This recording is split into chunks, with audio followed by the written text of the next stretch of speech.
Oi, professor, eu sou a Maria Júlia e hoje a gente vai falar um pouco sobre a superfície PVT para a nossa disciplina de Termodinâmica 1.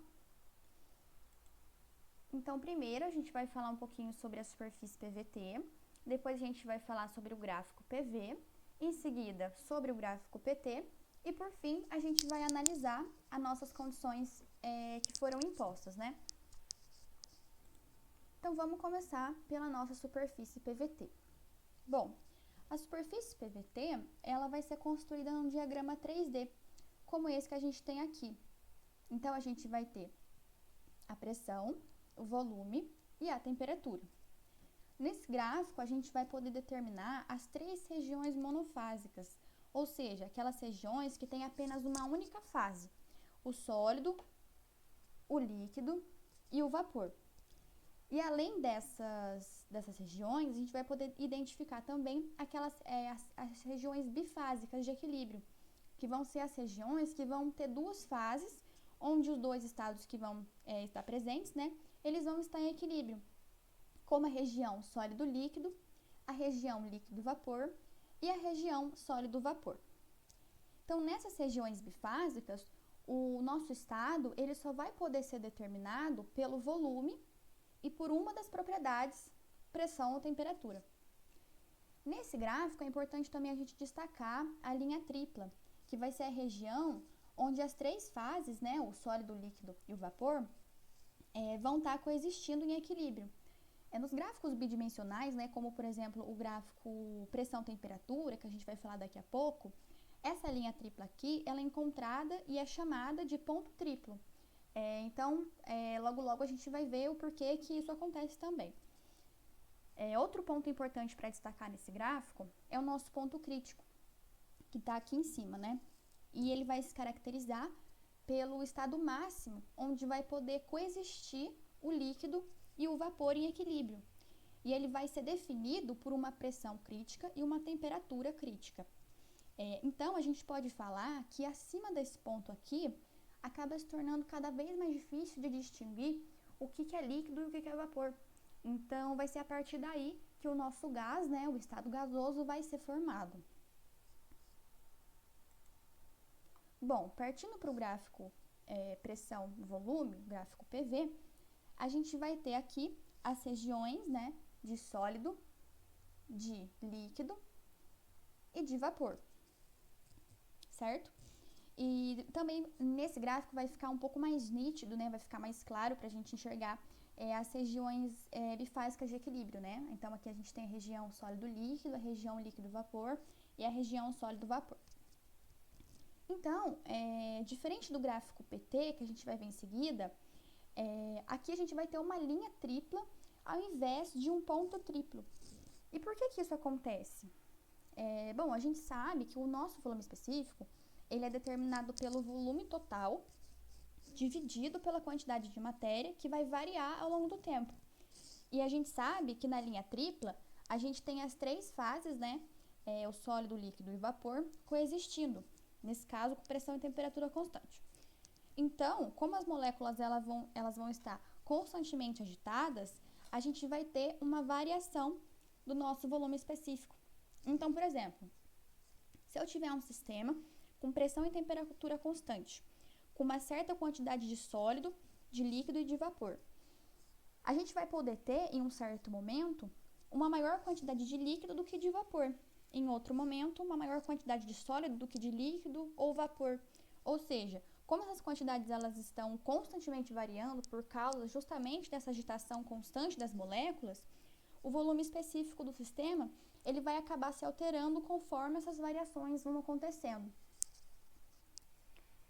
Então, aqui partindo para o próximo slide, o que é importante destacar aqui é que a gente vai ter o líquido saturado, que ele vai ser representado por um ponto que recai sobre o lado esquerdo da curva, e o vapor saturado, que vai ser representado por um ponto que recai sobre o lado direito da curva.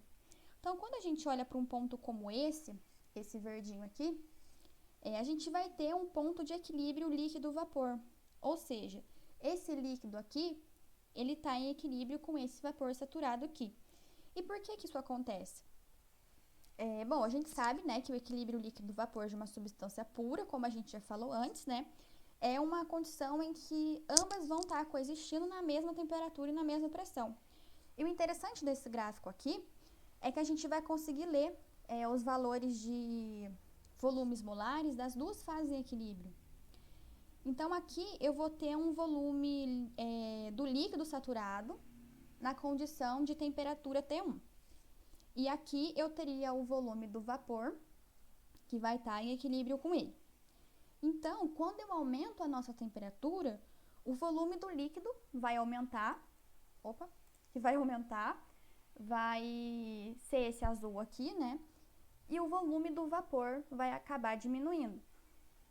Então, na medida que eu vou aumentando a temperatura, né, vai ter uma maior proximidade entre os volumes molares das duas fases, né? Então, vai aproximando aqui até que eu chegue nesse ponto crítico, que, como a gente falou antes, é a condição em que os volumes molares de líquido e de vapor, eles vão acabar se igualando com o próprio volume crítico da substância. Então, a partir daí, a gente já não vai mais conseguir distinguir o que é líquido, o que é vapor, e o gás vai começar a ser formado. Então, agora sobre o gráfico PT, a gente pode identificar, né, as regiões de sólido, líquido e vapor, que são divididas por essas linhas aqui. Então, nessa região aqui à esquerda, a gente encontra a região do sólido. Nessa região aqui à direita, a gente diz que é a região do vapor superaquecido. E entre essas duas linhas aqui, a gente encontra a região do líquido subresfriado. E então, são exatamente nessas linhas aqui que a gente vai poder encontrar as regiões bifásicas, né? As regiões bifásicas de equilíbrio. Então, a gente vai ter o sólido líquido saturado, o líquido vapor saturado e aqui embaixo o sólido vapor saturado. Então, nesse gráfico, quando a gente quer identificar quantas propriedades intensivas você precisa fornecer, né, para poder especificar o estado termodinâmico do sistema, você vai utilizar o que é chamado da lei das fases de Gibbs. E essa lei, ela vai permitir identificar o número de fases, né, que vai ser dado pela letra P, que vão estar associadas a uma condição de estado, que vai ser definida como um conjunto de valores de temperatura ou pressão, que vai ser dado pela letra N.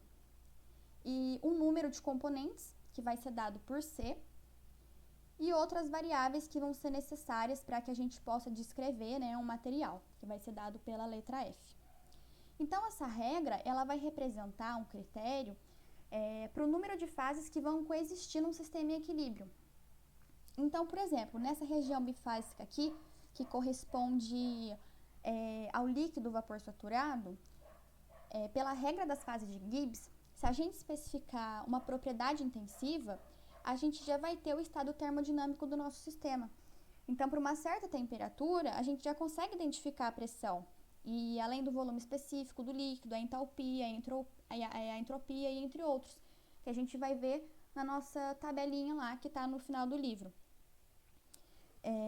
Outro exemplo que eu posso dar aqui, se a gente pegar uma substância em uma fase só, a gente vai encontrar o nosso grau de liberdade, que vai ser 2.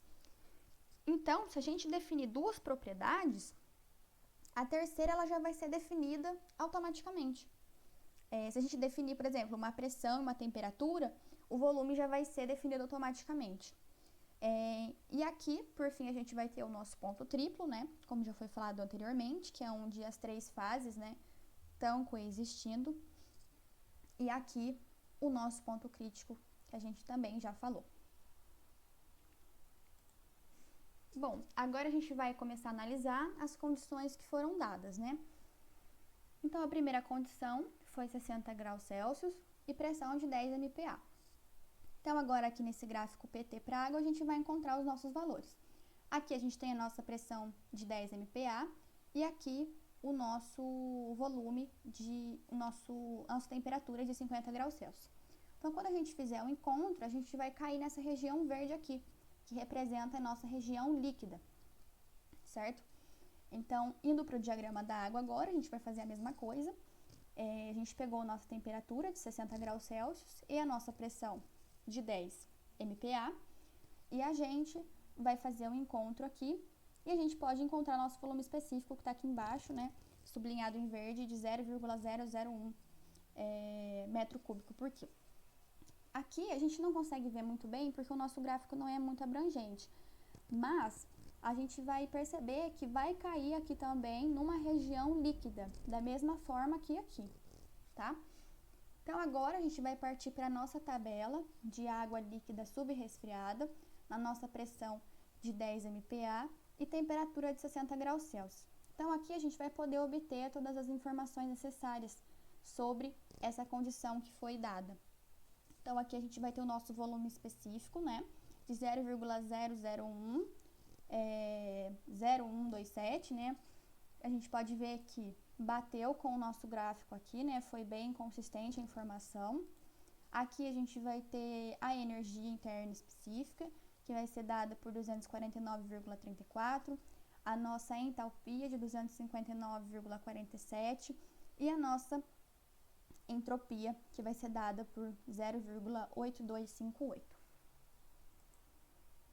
Então, partindo para a segunda condição dada, que foi de 100 graus Celsius e 0,1 MPa, a gente vai fazer a mesma coisa. Então, a gente vai até o nosso gráfico PT para a água e vai procurar os nossos valores. Então, primeiro a gente precisa saber que 0,1 MPa é correspondente a 100 kPa. Então, a gente tem nosso valor aqui. E a nossa temperatura de 100 graus Celsius, que a gente tem aqui. Quando a gente fizer o encontro, a gente vai cair numa região bifásica, ou seja, como a gente falou antes, uma região em que duas fases vão estar presentes em equilíbrio. Nesse caso aqui, a região de líquido-vapor. Agora, partindo para o nosso gráfico da água, a gente vai até a nossa temperatura de 100 graus Celsius e a nossa pressão de 0,1 MPa.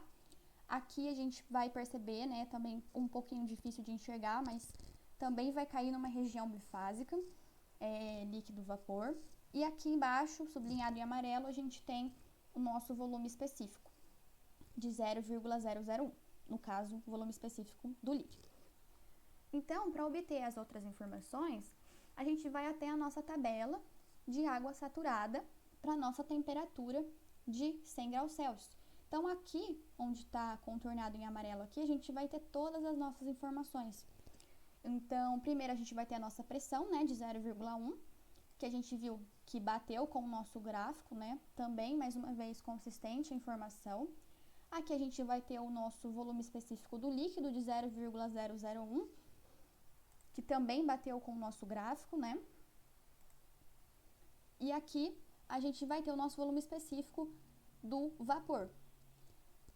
Agora, aqui a gente já vai começar a ter a energia interna específica do líquido, a energia específica do vapor e a nossa variação da energia específica, que seria uma menos a outra.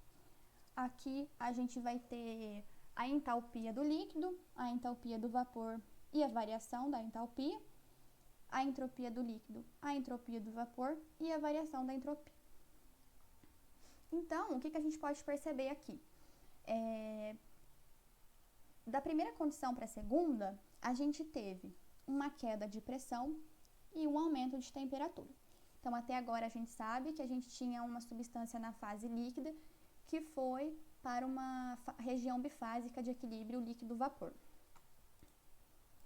Então, agora para a terceira e última condição, de 500 graus Celsius e 0,2 MPa, a gente vai procurar no nosso gráfico PT para água os nossos valores.